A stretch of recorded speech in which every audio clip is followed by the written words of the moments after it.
الحمدللہ رب العالمین الصلاۃ والسلام علی رسولہ الکریم وآلہ واصحابہ اجمعین وعباد اللہ الصالحین۔ السلام علیکم ورحمۃ اللہ وبرکاتہ۔ یسرنا القرآن نام کی اس آسان تفسیر کا لیسن نمبر 2.47 ہے، یعنی دوسرے سورہ کا 47واں سبق، اور اس کا تھیم ہے سورہ بقرہ آیت نمبر 42۔ ٹاپکس کورڈ اس طرح سے ہیں، سب سے پہلے word by word and phrase by phrase translation, اس کے بعد کامنٹری یعنی تفسیر، آخر میں کچھ امپورٹنٹ پوائنٹس، ایکنالجمنٹ اور ریفرنسز۔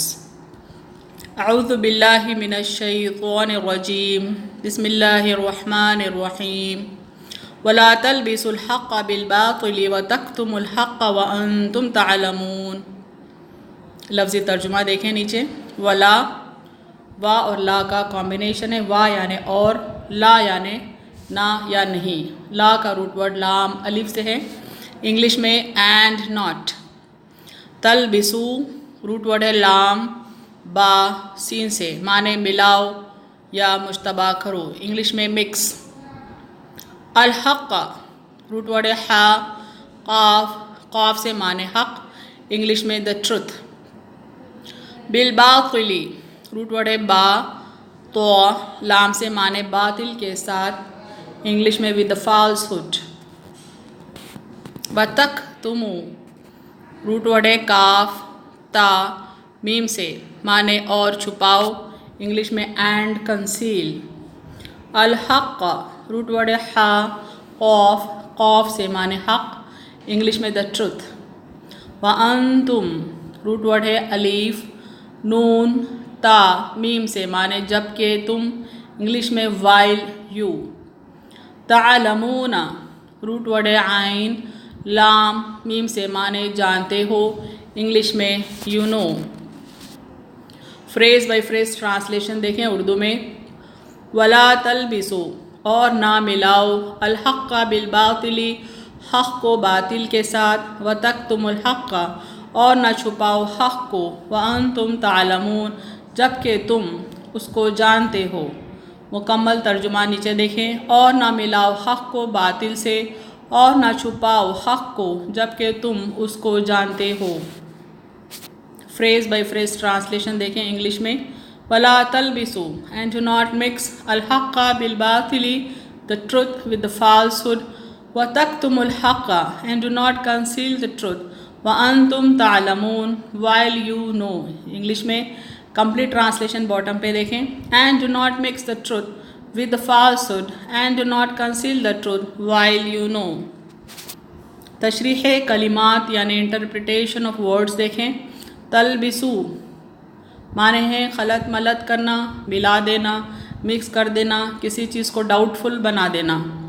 ولا تلبسو اور نہ ملاؤ، مشتبہ نہ کرو یعنی کسی چیز کو ڈاؤٹ فل نہ کرو۔ تکتمو کتمان اس چیز کو چھپانا جس کا اظہار مناسب یا ضروری ہو۔ تکتمو لفظ کتمان سے ہے، یعنی ایسی چیز کو چھپانا، ہائڈ کرنا جس کو ایکسپوز کرنا بے انتہا ضروری اور نیسیسری ہے۔ اس کی ضد یعنی اپوزٹ ورڈ اظہار یعنی ایکسپوز کرنا ہے۔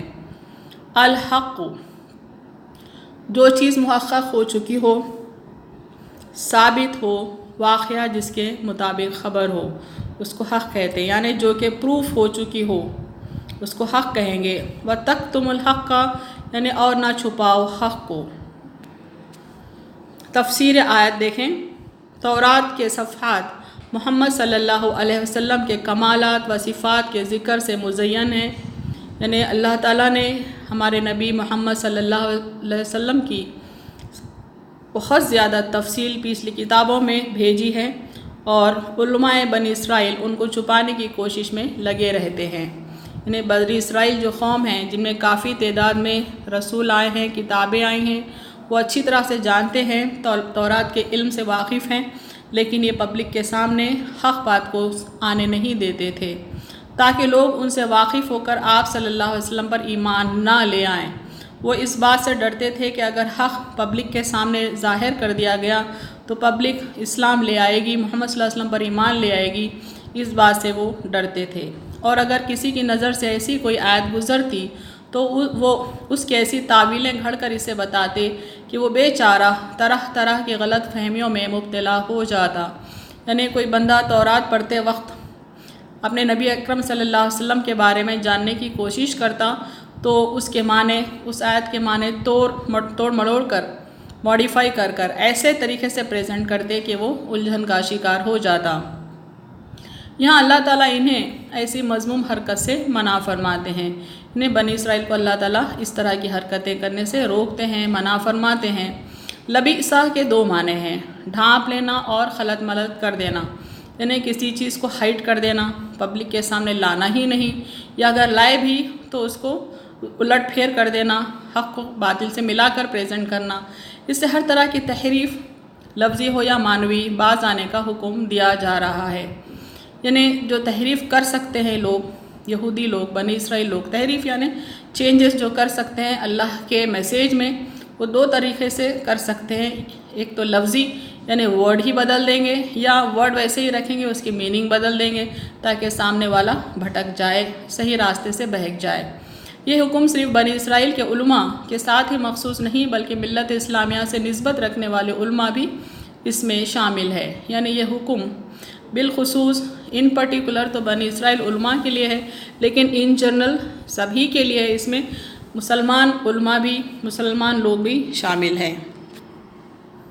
افتطمعون ان یؤمنوا لکم وقد کان فریق منہم یسمعون کلام اللہ ثم یحرفونہ من بعد ما عقلوہ وہم یعلمون۔ اے مسلمانوں، کیا اب بھی تم توقع رکھتے ہو کہ یہ یہود تمہارے کہنے سے ایمان لے آئیں گے، حالانکہ ان میں کے کچھ لوگ ایسے گزرے ہیں کہ اللہ تعالیٰ کا کلام سنتے تھے اور پھر اس کو کچھ کا کچھ کر ڈالتے تھے، اور اس کو سمجھنے کے بعد ایسا کرتے اور جانتے تھے۔ یعنی یہودیوں کے تعلق سے ان کے جو عمل تھا اللہ کی کتابوں کی طرف، اس کا ذکر اللہ تعالیٰ کرتے ہیں کہ مسلمانوں کو چاہیے کہ زیادہ امید ان سے نہ رکھیں دین پھیلاتے وقت کہ وہ لوگ ایمان لائیں گے، چونکہ حق جب اللہ تعالیٰ نے ان تک پہنچا دیا، اللہ کا کلام وہ سنتے تھے، بات کو سمجھتے تھے، سچ کو سچ جاننے کے باوجود بھی سچائی کو کچھ کا کچھ کر کے بگاڑ ڈالتے تھے۔ تو ایسے لوگوں سے اچھائی کی بھلائی کی امید رکھنا مسلمانوں کے لیے مناسب نہیں ہے، یہ اللہ تعالیٰ سمجھا رہے ہیں۔ وَإِذَا لَقُوا الَّذِينَ آمَنُوا قَالُوا آمَنَّا وَإِذَا خَلَا بَعْضُهُمْ إِلَىٰ بَعْضٍ قَالُوا أَتُحَدِّثُونَهُم بِمَا فَتَحَ اللَّهُ عَلَيْكُمْ لِيُحَاجُّوكُم بِهِ عِندَ رَبِّكُمْ أَفَلَا تَعْقِلُونَ۔ اور جب ملتے ہیں یہود مسلمانوں سے تو ان سے تو کہتے ہیں کہ ہم بھی ایمان لے آئے، ہم بھی ایمان لے آئے ہیں، اور جب تنہائی میں جاتے ہیں یہ بعض دوسرے کے بعض یہودیوں کے پاس تو وہ ان سے کہتے ہیں کہ تم کیا ان مسلمانوں کو وہ باتیں بتلا دیتے ہو جو اللہ تعالیٰ نے تم پر منکشف کر دی ہیں، تو نتیجہ یہ ہوگا کہ وہ لوگ تم کو حجت میں مغلوب کر دیں گے۔ یہ مضمون اللہ کے پاس سے ہے، کیا تم اتنی موٹی بات نہیں سمجھتے؟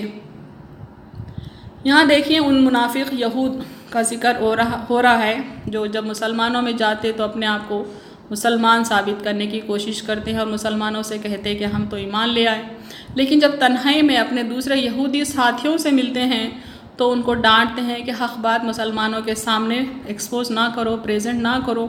حق بات یہ تھی کہ ان کی کتابوں میں محمد صلی اللہ علیہ وسلم کے آنے کا تذکرہ صاف الفاظ میں تھا، اسلام کی حقانیت، اسلام کی سچائی کا ذکر ان کی کتابوں میں صاف الفاظ میں تھا، جو وہ چھپاتے تھے، چھپانا چاہتے تھے تاکہ مسلمان قیامت کے دن اوپر حجت نہ قائم کر دیں۔ تو یہودیوں میں سے جو سیدھے سادھے لوگ حق بات کو کھلا بتا دیتے تھے تو وہ منافق یہود پریشان ہو جاتے تھے اور وہ سیدھے سادھے یہودیوں کو ڈانٹ ڈپٹ کرتے تھے کہ سچائی مسلمانوں کو نہ بتاؤ کہ محمد صلی اللہ علیہ وسلم کے آنے کا ذکر ان کی کتابوں میں موجود ہے۔ تو اس سے اندازہ ہوتا ہے کہ وہ سچ کو کس قدر باطل سے ڈھانپنے کی کوشش کرتے تھے۔ وَوَيْلٌ لِّلَّذِينَ يَكْتُبُونَ الْكِتَابَ بِأَيْدِيهِمْ ثُمَّ يَقُولُونَ هَٰذَا مِنْ عِندِ اللَّهِ لِيَشْتَرُوا بِهِ ثَمَنًا قَلِيلًا فَوَيْلٌ لَّهُم مِّمَّا كَتَبَتْ أَيْدِيهِمْ وَوَيْلٌ لَّهُم مِّمَّا يَكْسِبُونَ۔ تو بڑی خرابی ان کی ہوگی جو لکھتے ہیں، یعنی بدل کر کتاب کو الٹ پھیر کر دیتے ہیں، کتاب یا تورات کو اپنے ہاتھوں سے پھر کہہ دیتے ہیں کہ یہ حکم خدا کی طرف سے ہے، یعنی اللہ کی کتاب جو تورات ان کو دی گئی ہے اس میں اپنے ہاتھوں سے آیاتوں کو بدل دیتے تھے اور عوام کو کہتے تھے کہ یہ حکم خدا کی طرف سے ہے، یعنی اپنی لکھی ہوئی بات کو خدا کی بات کہتے تھے۔ غرض صرف یہ ہوتی ہے کہ اس ذریعے سے کچھ نخت قدر خلیل وصول کر لیں، یعنی کچھ دنیاوی مال و متاع کما لیں، یہ ان کی نیت ہوتی تھی۔ سو بڑی خرابی پیش آئے گی ان کو اس کی بدولت بھی جس کو ان کے ہاتھوں نے لکھا، اور بڑی خرابی ہوگی ان کو اس کی بدولت بھی جس کو وہ وصول کر لیا کرتے تھے۔ یعنی یہودی علماء کا کردار اس قدر کمزور تھا کہ کوئی کچھ تھوڑی بہت رشوت دے دیتا، تھوڑے بہت پیسے دے دیتا، بادشاہ ہو یا کوئی منسٹر ہو یا کوئی بڑے پوسٹ والا امیر آدمی ہو، تو اس کی مرضی کے مطابق، اس کی خواہش کے مطابق تورات کی آیتوں کو اپنے ہاتھوں سے بدل دیتے تھے۔ مزید اس میں کچھ باتیں شامل بھی کر دیتے تھے اور عوام سے یہ کہتے تھے کہ یہ اللہ کی طرف سے نازل ہوئی سو باتیں ہیں۔ تو اللہ تعالیٰ ان پر لعنت بھیج رہے ہیں اور کہہ رہے ہیں کہ ایسا کرنے والوں پر لعنت ہے، ان کی خرابی ہے کہ انہوں نے اللہ کے کلام کو تبدیل کیا، اس بات پر بھی ان کی خرابی ہے، اور جو مال و متاع انہوں نے ایسے کام کے لیے وصول کیا اس عمل پر بھی ان کے لیے خرابی ہے۔ جو لوگ حق کو باطل سے ملانے کا کام نہیں کرتے، اللہ تعالیٰ انہیں امن اور سکون سے رکھتا ہے، جیسا کہ فرمایا گیا الذین آمنوا ولم یلبسوا ایمانہم بظلم اولئک لہم الامن ولہم مہتدون۔ الذین آمنوا ولم یلبسوا ایمانہم بظلم اولئک لہم الامن وہم مہتدون۔ جو لوگ ایمان رکھتے ہیں اور اپنے ایمان کو شرک کے ساتھ مخلوط نہیں کرتے، ایسوں ہی کے لیے امن ہے اور وہی راہ پر چل رہے ہیں۔ یعنی اللہ چاہتا ہے کہ مومن بندے خالص اپنے ایمان پر قائم رہیں، اپنے ایمان کو باطل سے نہ ملائیں، ملاوٹ نہ کریں، بلکہ اللہ کے لیے اپنے دین کو خالص رکھیں، خالص کریں۔ ایسے لوگوں کے لیے اللہ تعالیٰ امن دیتا ہے، ان پر سلامتی بھیجتا ہے، اور وہی لوگ ہیں جو راہ راست پر ہیں۔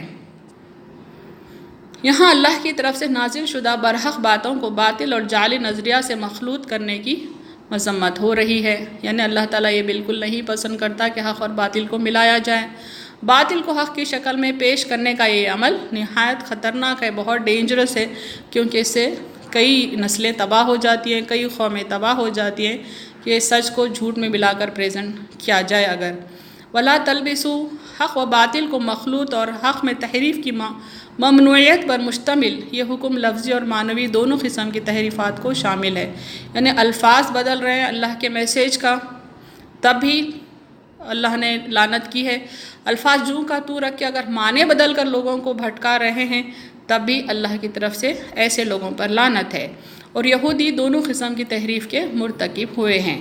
یعنی یہودی الفاظ ہی بدل دیتے تھے کتابوں میں، اور جو الفاظ اللہ کی طرف سے ان کے معنی بھی بدلنے کا کام کرتے تھے۔ دین کو خلط ملت کرنے کا معاملہ مشرکین میں بھی چلا آ رہا ہے۔ یعنی صرف اہل کتاب ہی اس برائی میں شامل نہیں تھے، بلکہ جو مشرکین ہوتے ہیں وہ بھی ان کے عقائد میں خلط ملت کیا کرتے ہیں۔ یہاں دیکھیں سورہ انعام کی آیت وَكَذَلِكَ زَيَّنَّا لِكَثِيرٍ مِّنَ الْمُشْرِكِينَ قَتْلَ أَوْلَادِهِمْ شُرَكَاؤُهُمْ لِيُرْدُوهُمْ وَلِيَلْبِسُوا عَلَيْهِمْ دِينَهُمْ۔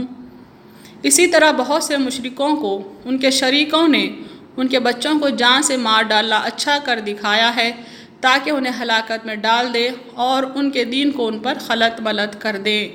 دیکھیں آخری حصہ، ان کے دین کو ان پر خلط ملت کر دے۔ یعنی مشرکین ہو یا اہل کتاب ہو، تمام تک اللہ کا میسیج پہنچا ہے، لیکن انہوں نے خلط ملت کر کے اپنے مذاہب کو بدل لیا، اپنی تعلیمات کو بدل دیا جو ان تک پہنچی تھی۔ امپورٹنٹ پوائنٹس دیں گے اس لیسن کے۔ حق و باطل کی آمیزش، یعنی حق اور باطل کو مکس کر دینا مؤثر شیطانی چال ہے، یعنی ایسا شیطانی عمل ہے جو اثر رکھتا ہے، جس کا اثر شیطانی ہوتا ہے، یعنی برائی پھیل جاتی ہے۔ اہل کتاب اور مشرکین اس بیماری میں ہر دور میں ملوث رہے ہیں۔ اللہ تعالیٰ نے جو قوم پر کتابیں بھیجی وہ بھی ایسی برائی میں ملوث رہی، اور جو مشرکین رہے وہ بھی اس بیماری میں، اس برائی میں ہر دور میں ملوث رہے ہیں۔ قرآن کی حفاظت کا ذمہ اللہ نے لیا ہے، یعنی جہاں تک امت مسلمہ کا سوال ہے، قرآن کے الفاظ میں کوئی تبدیلی نہیں لا سکتا، لیکن مسلم علماء اس کے معنوں میں بگاڑ لا کر فتنہ پیدا کر سکتے ہیں۔ یعنی عوام کو بھٹکانے کے لیے یہ ممکن ہے کہ مسلم علماء قرآن کے الفاظ کے معنی بدل دیں اور اپنی قوم کو بھٹکا دیں۔ ایسا ممکن ہے چونکہ مسلمان امت میں بھی کئی فرقے پیدا ہونے کی پیشن گوئی آپ صلی اللہ علیہ وسلم نے کی ہے۔ اس کی بنیادی وجہ یہی فتنہ ہے۔